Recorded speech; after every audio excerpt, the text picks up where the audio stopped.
Good morning. Well, we're back.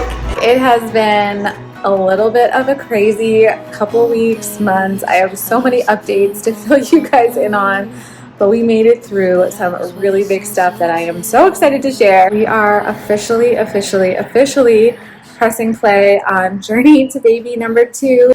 But today we are driving, oh goodness, like an hour north, and we are going to get labs for reproductive immunology. And after we do the labs today, this is basically what's going to determine my next steps and my protocol. So come along with us today. It's going to be a long ride. I'm going to finish giving this one her lunch. We're going to get ready and hop in the car and go. Hey baby, are you ready to hop in the car? No? You want to just keep playing? She's going to take her nap in the car and hopefully she'll get enough sleep. Carrying the different triggers, scaring us to death. What are you doing? What are you doing, Sue? Want your water? Alright, we are finally in the car. It felt like it took us forever. We are just barely going to make it on time. I always try to be early and it's just so hard. Got my directions. Let's go.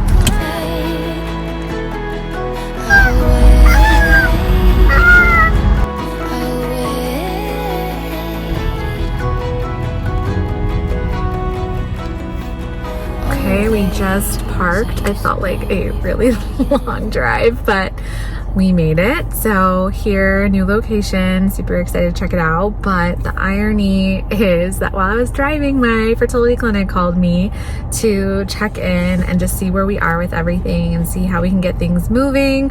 So I'm now going in for ultrasounds and labs there as well.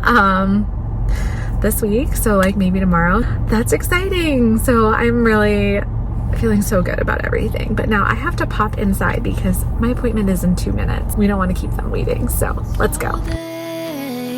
Now that we see each other, can we slow down, start over?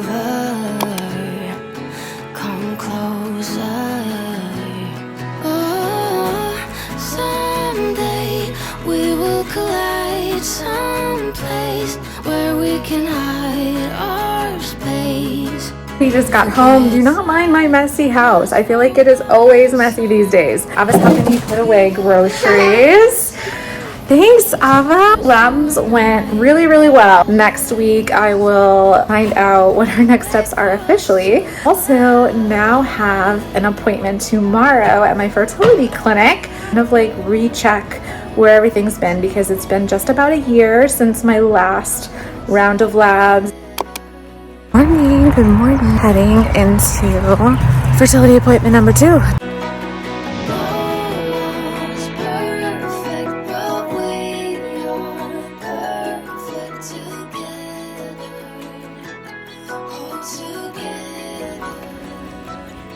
I had my appointment. It was so good to see everybody and catch up. And today we just did labs, and this is basically like part of the basic workup you would do if you were a new patient or a returning patient, just to kind of see where your hormones are and what's happening. And I'm randomly on cycle day 3, so it worked out perfect because cycle day 3 is the day that they tend to like to do labs. I also did an ultrasound, and if you've been following our journey for a while, you know that I always get cysts, and I always seem to have a cyst on my left ovary, like never fails.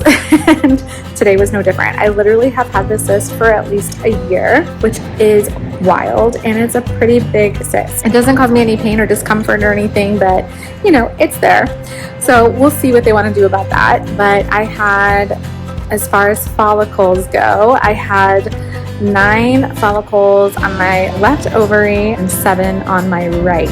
So I think that's pretty good. I mean, I don't really know, but it seems pretty in line with where I was before I had Ava, and I am in my mid to late 30s now. So I am very curious what this whole process is going to look like now that we are a little bit older on this part of our fertility journey. So everything seems to be moving along really good, and I really don't know our timeline, but we are trying to get our ducks in a row to get everything moving forward so we can officially prep for our 4th round of IVF. Little update on what we've been doing, where we've been, why I've been a little bit silent here. Really, it's because we were in the thick of doing some very difficult things. And as you guys know, it has been a struggle to wean Ava from breastfeeding. And to begin treatment, I need to wean her from nursing.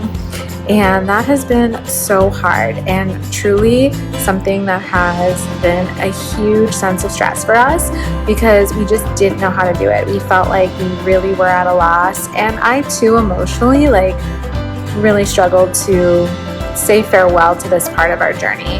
I love nursing so much, and Ava loves it so much too. So it was really hard to make that commitment and take that step to really wean her. I successfully weaned her from day nursing. Ava loved to nurse to sleep, and she loved to nurse throughout the night, and I just didn't know how we were going to do any of this, and it was so overwhelming. We ended up working with a sleep consultant. We were on this journey of sleep training Ava, who's now 19 months, which is wild to me, and we were also weaning. It was a lot, and Ava she did amazing. She did so good, but there were some really hard days of her wanting to nurse, and it was very emotional at times, and I'm still very emotional about it because I just loved it so much. She loves it so much, and I feel like we are having to kind of make a difficult decision of taking away the nursing to give us a chance at having another child, and it's just heavy sometimes because we don't know if it's going to work, and I just feel like I'm taking away something so special. And it's hard, but I also know that we need to start this process. We want to start this process, and she's not going to nurse forever. At some point, we do need to wean her. I was just hoping that she would do it herself and just not be interested anymore. But this girl, she loves to nurse. She's a mama's girl. And so, yeah, we've been going through so much here just personally. And now, though, and we are through it, we haven't had a feed in over 2 weeks. So that's great. I'm really not producing that much milk anymore, which is also sad because I don't know if I'm ever going to have this chance to do any of this again. So just really bringing up a lot of the feels for me, but also is really making me feel even more ready to begin this process and hopefully meet our 2nd child. That brings us to today, and now we are officially in it, and we are going to be starting our fertility journey, and we're just kind of waiting to hear about our next steps and what everything's going to look like. As far as I know, what needs to be done to begin our next round of IVF is my husband needs to do his semen analysis, and then he will have to do labs testing for things like infectious disease, and I need to get an updated physical and pap smear. I already did my labs today and my baseline ultrasound, and we've already talked to the finance department, so we know what we're responsible on that end. And now I think I just wait to hear what's next from the reproductive immunologist and what their protocol is for me and my next steps with them. And then I meet with my reproductive endocrinologist at the end of this month, so just a few weeks from now, and we're going to meet and just chat and reconnect and just kind of figure out the final game plan once I have all this information. And I'm sure I will have a million questions at that time. That is where we have been. That's been what's going on. Thank you for watching and for being here and for being patient with me as I get this next video out and get back on a schedule. And I will talk to you guys real soon. I will see you in the next one. Bye.